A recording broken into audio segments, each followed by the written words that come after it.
you something. Don't be scared.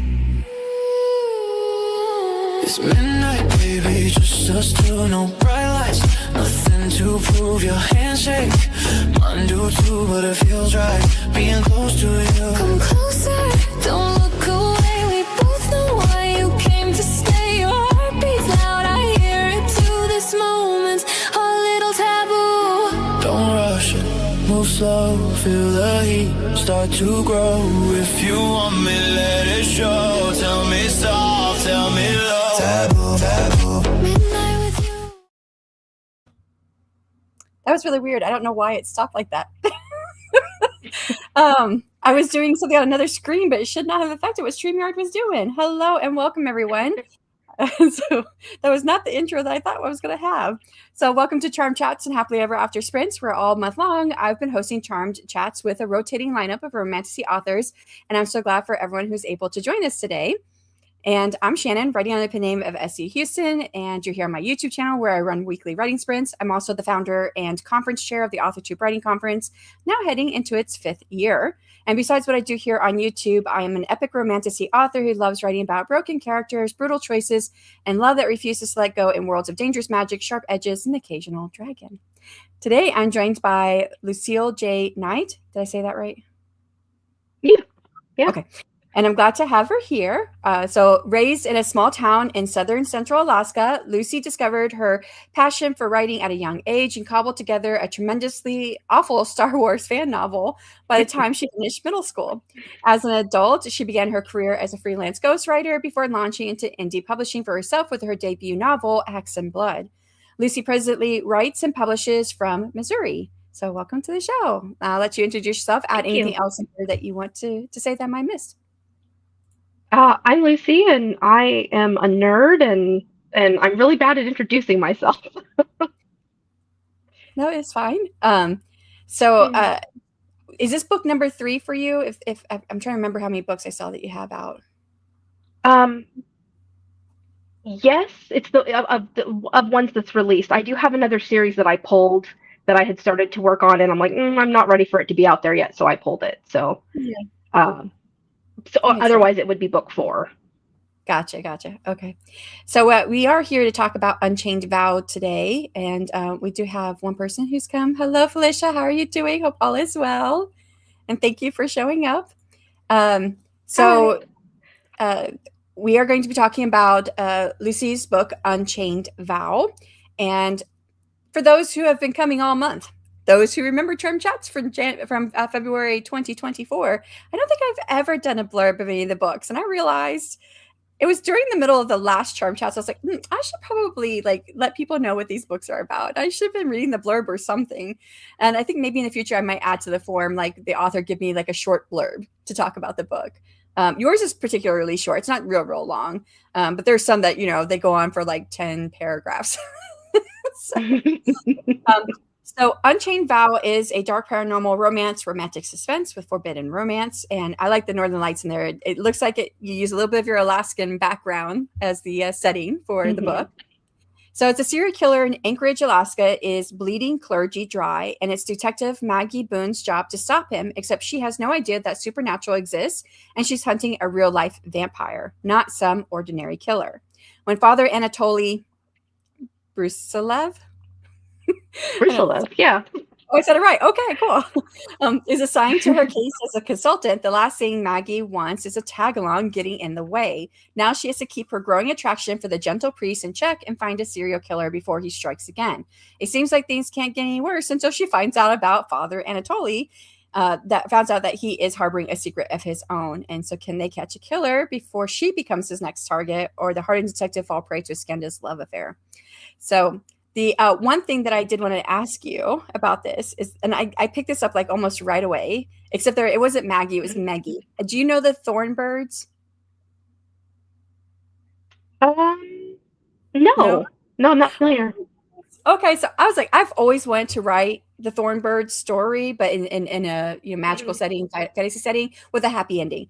So in the Thornbirds, there is a girl I thought was Maggie, but I did look up as Meggie. But and it's set in Australia though, and so Maggie's like a little girl when it first starts. It's a TV like mini series, and there's also a book, and I've seen the series and read the book like probably 20 plus years ago now, and so Maggie is in a family where the female gender is not really seen as a positive sign. So she's often left aside and not, thought about. And like when she hits her first like monthly period, it's the Catholic priest there who helps her through those times of her learning her self-worth as a woman. And as she grows into a young adult and then a woman, I mean, she's constantly like, she falls in love with the priest, and she's constantly telling him how much she loves him. He's a Catholic priest and he's not going to break his vows. And it's actually quite tragic. She ends up marrying someone who abuses her. She has a son, I think, with him. She does get divorced, and then she has a one-night love affair with the priest and has his daughter, but he doesn't know it's his daughter. And she goes on to treat her daughter the same way her mother treated her, like disregarding her. And then at the very end, I think at the very end, they kind of, her and the priest are together. I remember he's sitting on a bench. She's on the floor, on the ground, and with her head in his lap. And, they basically, both realize they love each other. And then he never knew he had a daughter. So that kind of hurts him, and he dies right there. So, oh, yeah, that is sad. It's tragic. So I've always wanted that, but where the priest and Maggie or whoever it is gets to end up together. And so when I read this, I was like, oh, this feels like the Thornbirds a little bit. So yeah, I didn't know that. That actually sounds good, except for being tragic. It is tragic. Yeah. So, alrighty. Well, let's get into the questions for your work. Or first, I do want to ask you, what drew you to write in the romantasy genre? I'm kind of a sappy romantic just at heart, and it was normal for me. I loved fantasy. I grew up with Star Wars, and I remember when Lord of the Rings came out, and of course I was ravenous for Lord of the Rings for a while, and it just kind of was a natural fit for me to go from that to with lots of love. Yeah. No, I get that. My first love of writing was in fantasy, and my first series was also fantasy. But I read fantasy and romance. And when I saw that, wait, you can put these two things together, I was like, I want to do that. So love it. Okay, so one of the most compelling aspects of the story is Anatoly being both a vampire and a priest. What drew you to pairing those identities, and how did you approach writing the internal conflict between his faith and his nature? I can't take full credit for that. Anatoly started as a role play character of my husband's. We do a lot of vampire role play, and like online with friends and D&D type stuff. Sorry, that sounded weird. Yeah, well, in my head, because I read the little paragraph after the book was done, where it said, your husband had created this character, and you used Anatoly, the character that your husband created, or that you kind of made him his own, your own for the book. And so I knew exactly what you're talking about. Then when I realized, she didn't say D&D. We just role playing vampires. Yeah, we just like pretended. Yeah, that, I don't know. That actually kind of sounds fun, though. Anyway. But I've always been really drawn to Anatoly. He was introduced as an NPC, and which is like a non-player character, so he was just kind of like supposed to be there and help the main characters. But I really liked that the vampire priest angle, and it's been like 10 years since he was created, and now he gets his own book, and I'm really excited about that. So I think I got off topic though. No, that it's fine. I was curious how you decide to approach writing the internal conflict between faith and his nature. I do feel like, his faith was a part of him, but I don't feel like that conflict was like really long and drawn out. Like he kind of knew, okay, this is not me anymore. Like he was changing as a person, even though he was a vampire and undead. So. Okay, so Maggie's professional fallout from a single mistake feels painfully real, especially since she lacks a strong support system. So what inspired her arc, and what did you want to say about grace, accountability, and second chances through her story? I knew I wanted Maggie to contrast Anatoly and for his role as priest to play a part in their romance. She was always meant to be a strong character, but a flawed character. Like everyone, she's made mistakes too, and the one person who holds her the most accountable, though, is herself. And it's not until she forgives herself that she's able to move on and grow as a person because she's just been stagnating for years. Whereas Anatoly's a little more open, a little more self-aware, I think, than she is about feelings. But I like that he comes into play in that as her friend as well as her lover eventually. So Yeah, he was kind of like the catalyst for her to reevaluate what her mistake actually meant for what she wanted to mean, and how she should allow people to treat her. So, yeah. So Maggie and Anatoly become safe places for each other in different ways. Did you always intend for their relationship to be as much about emotional refuge as romance, or did that evolve as you wrote it? It evolved as I wrote it. Okay. I knew Maggie was going to be who she was, and I wanted them to fit together. But it wasn't until I was editing that I was like, wow, this actually is really this isn't horrible. I did good. Yeah, I liked their relationship. So, thank you. So the murder investigation and serial killer thread add a sharp edge to the story. How did you balance the tension of dark mystery with the tenderness of a growing romance without letting one overpower the other? It took a little help to get there. I struggled with the mystery side more than the romance side, and making it seem like its own full plot without the romance overpowering it. My husband helped me along the way. Whenever I get tangled up, he listens to me go on and on about my stories and pace around the house babbling about vampires and witches. And he's very, very supportive. He's a wonderful man. Yeah, that's okay. And then I work with a really good developmental editor, and I feel like she helped me to kind of bolster the mystery at the end, especially, and kind of flesh out a few things that I had gotten that needed to be clarified. So it was a group effort. That's good to hear. Yeah, I could feel that at certain points, like the romance took over, and then other points, and the mysteries kind of taken over, and then they're weaving together. So it's kind of like this in and out all throughout the story. So I did feel that coming together. So. All right. So do you have a favorite romantasy author or story that really shaped how you think about blending fantasy and romance? Leona Schur is one of my favorite romantasy authors. I discovered her and her series, The Elven Lord's Concubine, which it's really good. It's got a lot of fae, and it's got thrilling romance, and there's age gap, which is I like age gap. So, but I thought, to me, it was a really good blend of fantasy and romance and action and drama and court intrigue, and it was really good. So I really enjoy her work. I've never heard of her before, so I'll have to check her out. Thank you. Yeah, I do recommend her. So what is your favorite fantasy or romance trope, and why? I gotta scroll my notes. I'm so sorry. I'd have to say forced proximity or age gap. I love the silver fox, and the forced proximity is just, especially when there's like tension and they don't quite want to be together or something, is just delicious. The forced proximity almost naturally lends itself to tension. So yeah, I guess that's true. Yeah. I don't know what I feel about age gap. I think that I write in a world where there's lots of immortals, and there are some young immortals and some older immortals. So I have definitely age gap. I've never really played that trope up too much in my writing. So I think that's definitely an interesting one. I guess I could feel it, but I felt like Maggie was kind of an old soul. I can't remember how old she's supposed to be in the book. I know she's not. She's in her 30s. Okay, I was thinking it was late 20s or 30s. But she feels like an old soul, and I think it's just because of all the stuff that she's gone through already.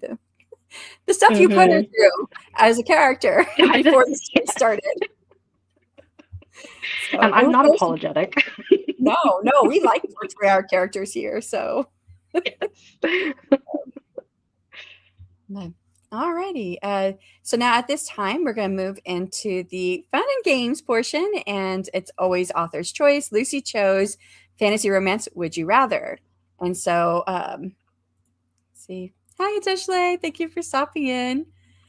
You just came for the good part because we were talking about this earlier. That would you rather is like a really fun one to play. So the would you rather that I create, I try to do it around your book and what's going on in your book. So, okay, that's gonna be fun.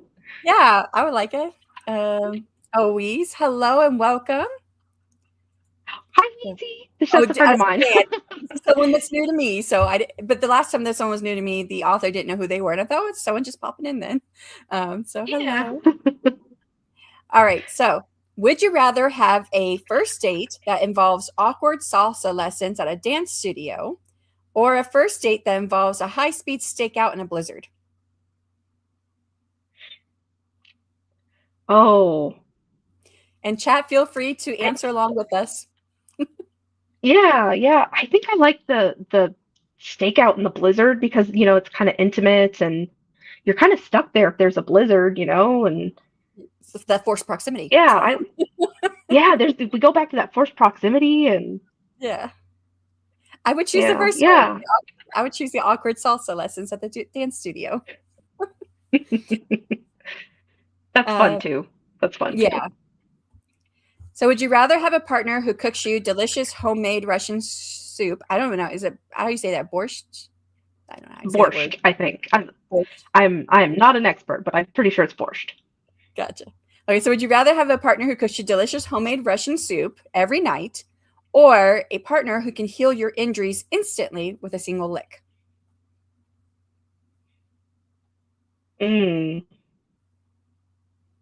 That's a tough one. These are good. I think cooked delicious soup, like that just sounds good. Like sometimes when you just need soup, you need soup. I would go with the lick because it says every night. I don't want to have soup every night. Okay. My brain missed that part. No, it's all right. Yeah. I made it hard. That's okay. I'm gonna stick with the soup. We're gonna have soup every night. I can do that. Adosha said he would go with the stakeout instead of the salsa dancing. Borscht for Osric. Hello and welcome. and that's my husband. Oh, that's your husband. Okay, I was like, so new. Welcome. Yeah. I would have assumed for this one, Adeshle would have chosen the soup because he's a foodie, but he didn't. He went with heal my injuries. So, and I would say probably the other reason why I would choose heal my injuries is because I am a klutz and I get lots of injuries because I fall down. I used to teach college English and literature, and I tell my students on the first day, if you see me trip, it's normal. I do it all the time. So, it's good. I bet people like that who have to give that disclaimer. Yeah, don't worry about me. I'm fine. I trip on it on the regular. I run into walls all the time. I found out I'm partially tone deaf, but I also have one of my eyes doesn't track with the other eye, and it's getting worse with age. And it's just something I was born with. I can't fix it, so my depth perception is off. So, okay. I was never supposed to play sports because when they said keep your eye on the ball, I was like, I kept my eye on the ball. I still couldn't catch it. But anyways. But, so Deshley says, my poor back right now. Oh, in my shoulder. It might be right as rain. All right, next one. Would you rather date a forbidden man of the cloth, the priest, or a rugged alpha werewolf crime boss? Oh, that's so hard. That's a really hard one because you're speaking to both sides of of what I like. I like the rugged werewolf, but I also like, the sweet priest too. So what was is something I'm gonna go. What was his name again? It's not Luca. I keep thinking Luca for the werewolf. That's in the it's not Luca. What is it? Something Uka. Oh my goodness, I can't remember my own character's name. Because I'm wondering if he's going to get his own book, to be honest. I do have a book planned for him. I've actually started writing a little bit of it, so maybe the name doesn't fit whatever him. His name is. Yeah, maybe the name doesn't fit him. I'm gonna have to go back to the drawing board on that because maybe it is Luca. I keep thinking maybe not. That's not the right one. Yeah. I don't know what it is, but yeah, I did wonder if the werewolf is going to get his own, because he seems like, even though he's a crime boss, he seems like a crime boss who has morals, and like there's lines he's not going to cross. So yes, yeah, I was hoping to give that impression on him because I liked him like from the start. I was like he popped into my head and I was like, oh, you're fun. yeah, I like him too. The soup was a consideration, that Deshley says, but I can learn to make that. The healing part, however, a little more complicated. That's true. Because he is a foodie. He makes lots of stuff. He sends stuff all the time with his other half to work with her. And I'm like, everybody at her work must love you. But alrighty. Did you make I don't know. Did you make a decision between the Forbidden Man of Cloth, the Red Alpha crime boss? I think I'm gonna go with the Alpha Crime Boss. I can't resist. Can't resist the Alpha Crime Boss. Mm-hmm. They crushed the carrot cake. Oh, that's what he said like a couple days ago. Yesterday. That was a couple days ago. Oh no. I like carrot cake. What did I just say? I have no idea. Okay. Would you rather have to drink blood from a willing deacon in a church basement, or have to hunt for your dinner in a crowded dive bar? I don't want to do either, but yeah, I think the deacon, because that's a little more private, and you don't have to talk to people. Right. Assumedly know the deacon. Yeah, especially if we're looking at that one scene that's in the book where she had to like pick a target and then flirt, and then flirt her way into to get her first meal. And so I was like, yeah, hopefully you don't have to keep doing that. Okay, would you rather have the super speed to clean your apartment in 5 seconds, or, and that doesn't have to be apartment, it could be house, or the super resilience to take 2 bullets to the chest and treat it like mosquito bite? Well, what was the first one? I didn't quite catch that. Yeah. Would you rather have the super speed to clean your apartment or house in 5 seconds, or the super resilience to take 2 bullets to the chest and treat it like a mosquito bite? Oh, definitely the resilience. I mean, cleaning the speed to clean would be nice, but I'm one of those that's like real speedy and I get into it, and so I think definitely the resilience. I did the resilience too. So Mars came in. Hello, willing deacon, and I'm here. Sorry I'm late. It's all right. You're just on time. And super speed to clean, says Adesha. Yeah. Mars says, super speed. I don't want to be in the other situation. Well, that's true. But, because I'm a klutz, I'm okay sitting down. I get up, I'm a klutz. I get her all the time. It'd be better if I could be more resilient. Maybe I wouldn't have all the issues I have with my back and whatnot. So, okay. Would you rather live in a world where vampires run the church, or a world where werewolves run the local dive bars? Werewolves running the dive bars, that just sounds like a blast. It sounds fun, but it sounds safer to have vampires running a church. Yeah, probably. I don't know which one I would choose in this case. I think if it's real world, give me vampires running a church, because then I feel like they'd be guided by God and scripture. But if we're in a fictional world, then yeah, let's do the local dive bars by werewolves. Deshley says, I'm trying to have a full stack of skills, cooking, cleaning, all maxed out. Both. Why not both? Yeah. I agree. The werewolves running the dive bar would be fun. Okay. Would you rather interrogate a suspect while wearing a little black cocktail dress? I know, Deshley, you want the dress, right? Or fight a bad guy while wearing oversized sweatpants? Oh, probably the sweatpants. That sounds a little bit more comfortable. What if your pants even fall though down? bulky and What if they fall down though in the middle of the fight? If you're in the middle of the fight, presumably you know how to fight, and you're not going to be bothered by that. You're going to be like, oh, okay, they're trying to distract me, and you're going to keep, you have the warrior mindset. I'm going to go with that. Or maybe they think you're trying to distract them if you let your pants fall down in the middle of a fight. That's actually funny. I agree, Mars. I feel like that's a story to be written. Vampires running the church and the werewolves will dive bar. No, she wrote it. Lucy wrote that already. That's a hard one. I'd wear the cocktail dress fighting into big clothes. I'd rather not wear any. Yeah, that's what I was thinking. I was like, if I had to fight with baggy clothes, I'd just take them off because it would get in my way of fighting. I mean, Yeah, that's fair. People have fought wearing kilts. Oh, got it. Awesome, Lucy.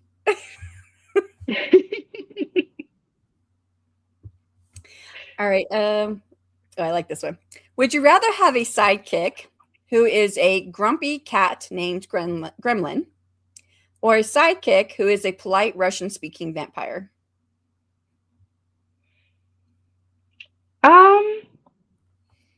I think I'd like to have the vampire sidekick. Who wouldn't?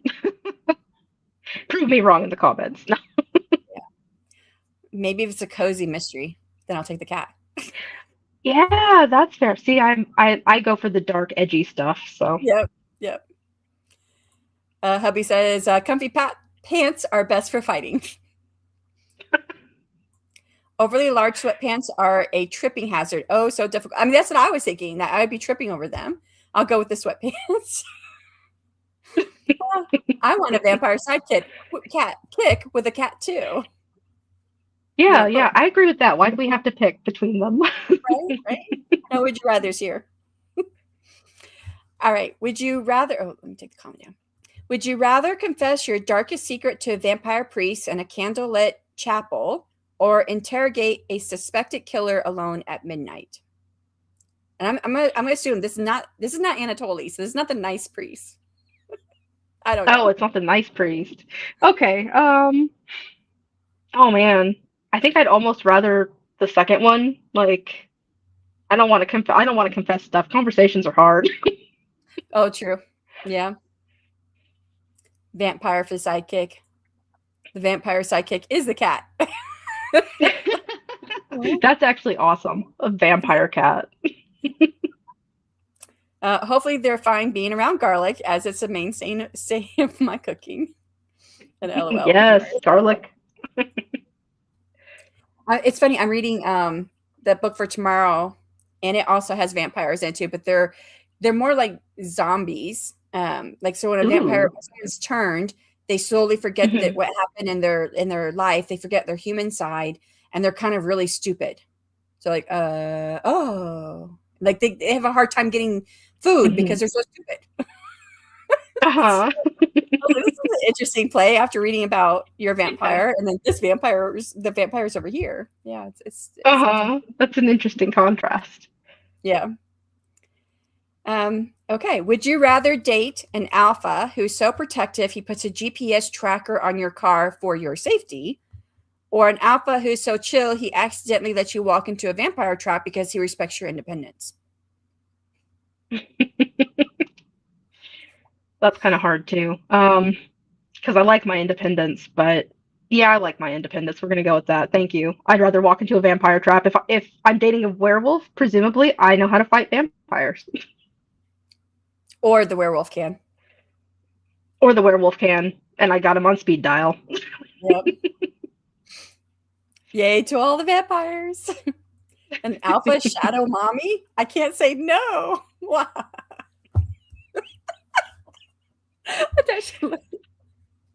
Oh my goodness, so bad. I guess I put the tracker on my car. Yeah. Mm-hmm. Oh, gosh, shut the comment off. Would you rather be bound? Oh, that was the end of all the ones I made specifically for your book. Okay. So some of these that they go around, they're like around themes and stuff in your book, but not specific for your book. Okay. Would you rather be bound by a supernatural vow you cannot break, or free to leave but forever hunted by the one who loves you? Hunted forever. Ooh. Yeah. I think the first one, because being hunted sounds like exhausting. Especially by like one you who can loves never you. rest. Yeah, yeah. You even love them because they're hunting you. Yeah. Mm-hmm. I think I'd go the first one too.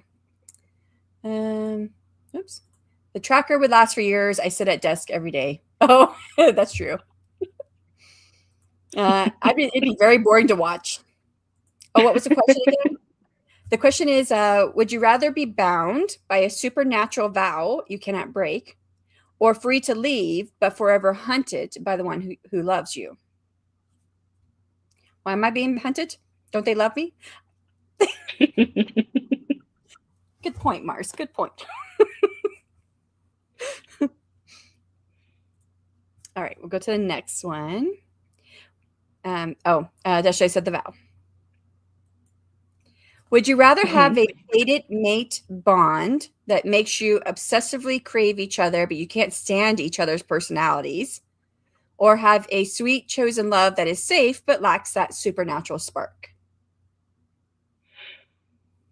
Probably the second one, because at least it's, they don't have to be supernatural to have a spark, to still be special. Yeah, to have that kind of special connection. So I think that's important. Agreed. Okay. Would you rather fall in love with someone sworn to protect you at all costs, or someone who would burn the world down to keep you? Probably the second one. Yeah. Yeah. It just sounds kind of, dangerous and exciting and like, swooning. Right. Yeah. I said that one already. Safe, true love. I think that was, the sweet chosen love that's safe but lacks the supernatural spark. And then sweet chosen. That's the same one. Yeah, the sweet chosen. And then support. Would you fall in love with someone who would burn down the? I don't know what that one's for. Actually, I don't know what support's for. But probably the same one. I'm thinking that same one from before. I have no idea where I got this how I came up with this one, but would you rather be on the run from a psycho ex but have a sexy billionaire shifter protecting you, or live a normal boring life where you're safe but single forever? Oh, the first one.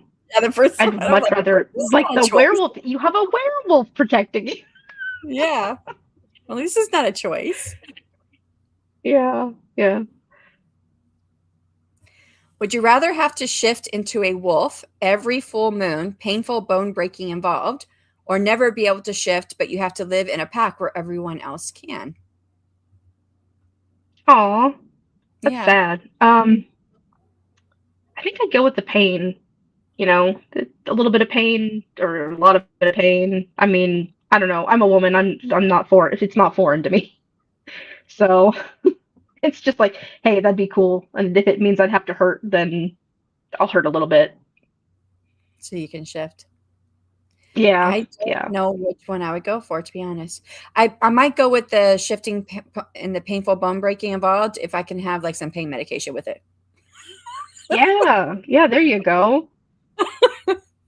So, yep. Just take some Tylenol before you shift. Right. Deshay said shifter. I think this is the one. Oh, it's the same one, I think, right? No, this is something else. Yeah, okay. So this was, would you rather be on the run for a psycho ex but have a sexy billionaire shifter protecting you? So he said shifter for that one. No question. Boring. I don't need that back in my life. Right? Would you rather fall in love with the leader of a rival pact, like Romeo and Juliet style war, or fall in love with a human hunter sworn to destroy your kind? Ooh. I like the human hunter sworn to destroy your kind. That's complicated and sounds exciting. Especially if they do eventually fall in love with you too, right? Mm-hmm. I would go with that one too. I'm trying to think if there's any other ones here. That makes sense. Some of these I wrote, I'm like, I don't know what I was trying to write there. Okay, here we go. Would you rather solve a murder mystery together as a couple adrenaline date, or go on a peaceful vacation where absolutely nothing happens, but you're both kind of bored? Murder mystery. Murder mystery. Again, I don't know why. Yeah. I say, don't destroy my kind. I'm just a caffeine-based life form.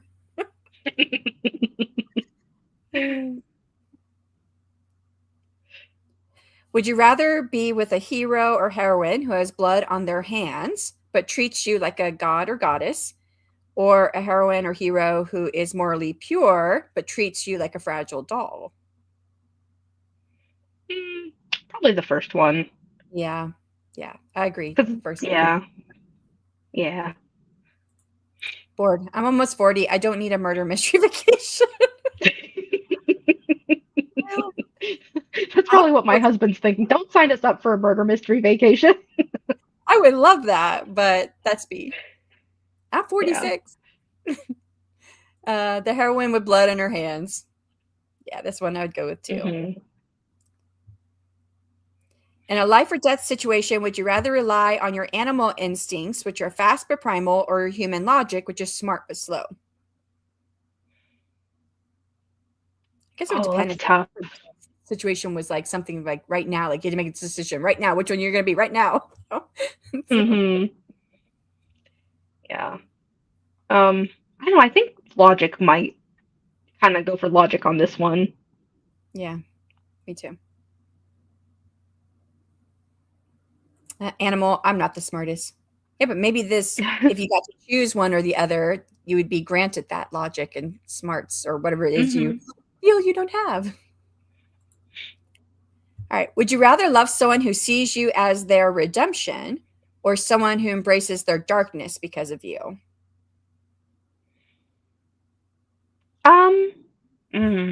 That's a tough one. Because I feel like it's important to accept people for who they are and where they're at in their journey, but at the same time support them in growth as well. So I'm going to go for redemption. I don't know which one I would choose. Probably redemption. If this is real life redemption, if it's a fictional world, then I'll go with the darkness. Yeah, same.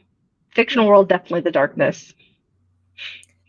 Additionally, for the last one, said instincts. For this one, embraces darkness. And additionally, said this is a tough one. It really is, yeah. Let's do one more, and then we'll go into our sprint. Would you rather be snowed in at a remote cabin with a grumpy shifter who thinks you're annoying, or be stranded in the city with a charming shifter who's secretly an enemy spy? Ooh, those are both really intriguing. Yeah, they are. I think the first one like spoke to me a little bit. That one sounds fun. That would be a fun story. I think both of them would be fun stories, right? Actually. Yeah, definitely. I actually have sort of my novel that is going to be coming out in my next Kickstarter.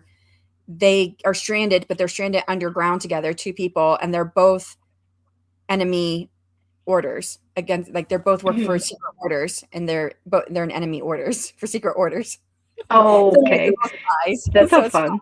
Yeah, it was fun to write with the force proximity, all of that in there, everything. Yep. The first one, I guess. Yep. Alrighty.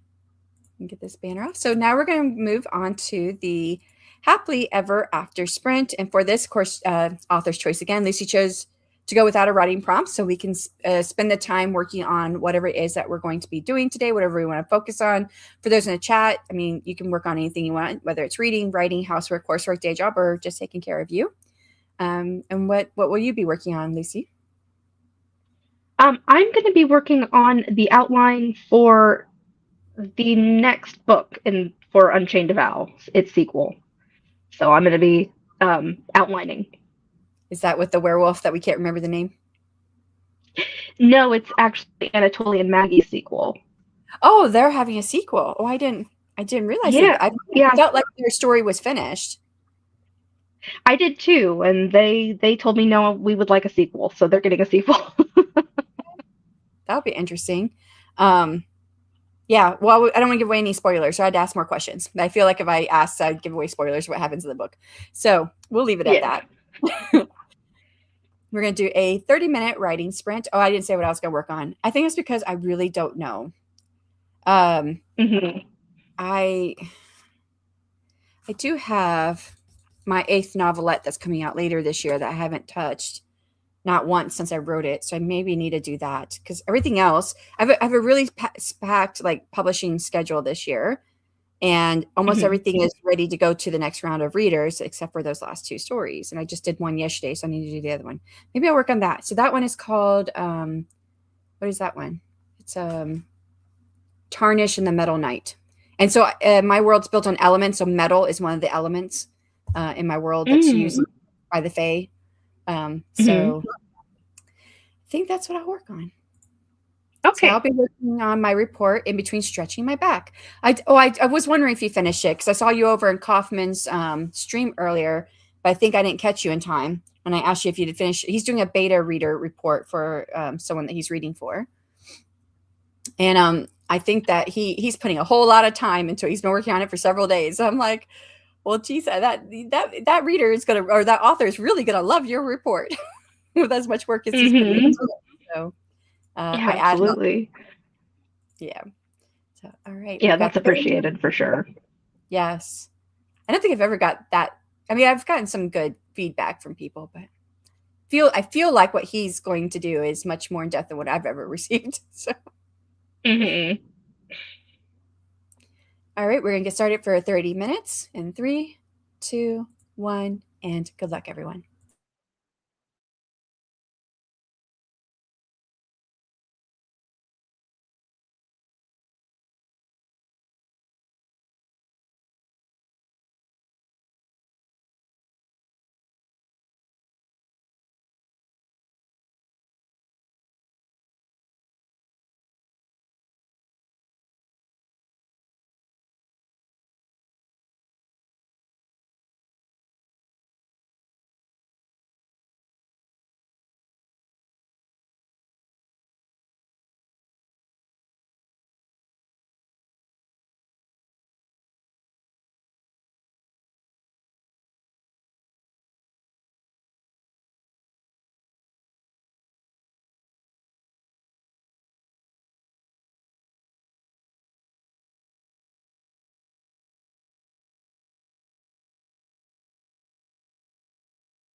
Bye-bye.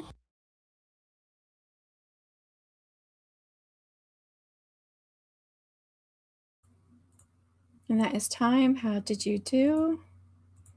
I need to find that. Oops. Nope. Okay. Trying to find the right tab where I had that timer because it started the next one. I didn't want it to start making noise while we were talking.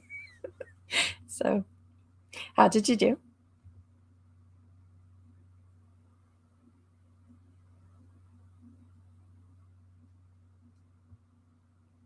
Yeah, I don't know if you're not muted, so but it seems like you don't have any sound coming through. Yeah, now it shows muted.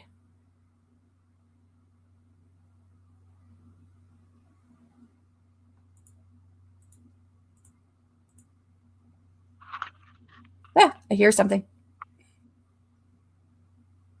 Oh, no, I don't hear anything. Are you talking? You gonna say something? I heard like shuffling.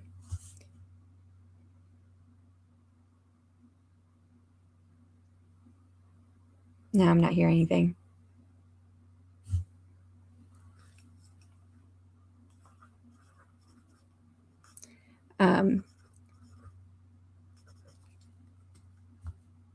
I don't see anything that's not working.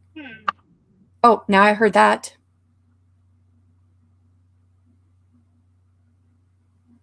And I think we might be slightly off on timing here. I'm hearing something now.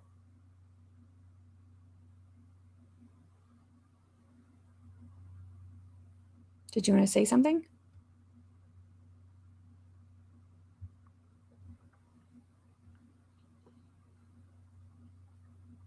I'm so sorry. I'm not sure why I don't have sound. Yeah, I'm hearing a little bit. I think there's a lag between our videos here. Oh, now you're muted again.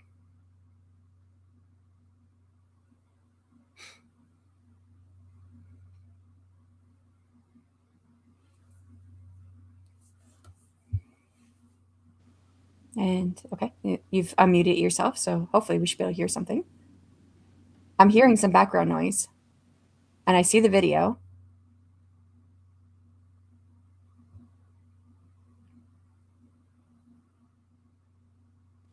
And now it's kind of. Is that working? I hear you. The video and the audio is not Nope, synced I still up. can't hear you. You can't hear me. Oh, okay. Let me see if I can write. That's why she can hear me. Okay. Want to go out and come back in. I don't know if she'll see the private chat. I put, see if she want to go out and come back in again. Tech issues. We thought this might happen because before we came on, she was having a few tech issues with the thing, but I don't think she's going to see my private chat. Okay, well, oh, okay, she's in the. You want to go out and come back in. Oh, so yes, it was really big. Look, like she saw it. So we'll see if she comes back in again. I did get 122 words added, and I was working on the novelette that I have not touched since I first wrote it, which was what am I working on? Like Tarnish in the Metal Knight. And I read through the first chapter, and I saw lots of stuff that I want to like add and manipulate and change a little bit. I was just getting to the second chapter when the timer went off. 30 minutes is like too short for me. Like every time I jump when I hear the timer go off, I'm like, wait, it doesn't feel right. But let's see how you guys did. So I think we left off with Adesha saying, I'll be working on my report in between stretching my back. I add lots of info. Nope, she's back. Hello. Hello, I can hear now. Yay. I'm glad. Oh, good. Sorry about that. It's all right. I just told everybody how I did. I got 122 words in revisions for that short novelette. So how did you do? I did pretty good. I got 305 Nice. on my outline. On the outline. Do you typically outline them when you do your... I try to get at least some kind of rough outlining done. Like I know where to start and kind of where I'm aiming for as far as a finish, and it helps me stay focused. So yeah, I've tried the outlining. I didn't really like it. The one book I outlined all the way through, I was so like bored writing that story. That was my debut. Oh, So, but I always like in my head, like I always know where my books are starting, where they're ending, and even with series, I know like where they're going to end up, where the last scene is going to be in the end of the series. Mhm. So, and then I just like often think about things that are happening throughout my story that that I'm like, oh, this might be a scene later. I was just catching up with the chat here. Mom Maggie stopped in and said, lurking for view time. Happy sprinting. That was a little while ago. And happy all these days. Happy Chinese New Year. A year of the horse, fire horse. Happy Mardi Gras. Happy Ramadan. Adesha says, I added some more words to the report. Awesome. And then hi to Mom Maggie. 157 words. Ate a small lunch and took the pup outside. Productive as usual, Mars. And I think he was saying, I just heard that now. So he was hearing you every now and then. And I heard you say, I'm sorry. I don't know why I don't have sound. Then it cut off again. Yeah. That was me muting. Oh. And I'm so glad that you made the sprints longer. That was a good choice for folks like me. Yeah, for the 1 hour. So I do 1 hour sprints during the day. I do so much better with the hour sprints. I was saying the half-hour sprint always gets me. I'm always jumping when it goes off because I'm like, there's not enough time. Yeah. So yeah. All right. Well, that brings us to the end of what we're doing here. So I want to give you the chance to talk about what you're working on next and when you think it might come out. So I know you're working on this book that you were just outlining. Anything else that you're working on, or? I do. I'm kind of trying to just. I have it all in my head, so I'm trying to get it on paper so I can make myself some notes and go back to what I was working on, which is a paranormal romance kind of set in Western old Colorado, like the 1800s, and so that's kind of what I'm going on, and it's very inspired by Bible stories. So that's kind of what's under my hat to work on this year, and it's going to be like a trilogy of novellas, interconnected. You says paranormal. So what are like the paranormal elements that you're including? It's mostly going to be like witches and demons is kind of where I'm going for on this. Oh, that's cool. Demons, so. Yeah. And Mom Maggie said there's a lot of cool stories from the settlement of Colorado. All right. Well, can you, before we end the show, tell everyone where they can find you and purchase your books? And I did pin a comment in the chat for your website, so that's there already. Okay. Yeah. The website link is really good.